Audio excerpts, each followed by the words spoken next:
You gain access to the shifter by removing the center console. The console is held in place by 3 screws that mount it to the floor of the chassis.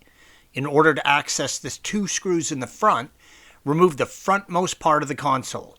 The 3rd screw will be covered by the carpet at the back of the console. Pull the carpeting back to reveal the shifter, which is mounted to the chassis floor. Unbolt the shifter and remove it from the floor. The bottom of the shifter contains the shifter bushing, which wraps around the shifter rod. Remove and replace this bushing, using a little white lithium grease spread inside the bushing. Make sure that the bushing is on tight. Air tends to get trapped inside the ball cup and can unexpectedly pop the bushing off the end of the shifter. Removing the access panel behind the front seats reveals the shift rod coupler.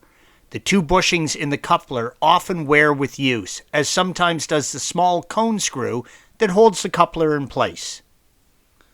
New bushings installed in the coupler make a world of difference when shifting your 911. Put the coupler in a vise or over a socket, tap the center pin out, install a new bushing, and tap the center pin back in. The shift rod bushing supports the shift rod in the tunnel. In order to replace this bushing, remove the bracket that holds it in place. It is held on by 2 screws that fit through the top of the center tunnel. The new bushing snaps into place inside the bracket.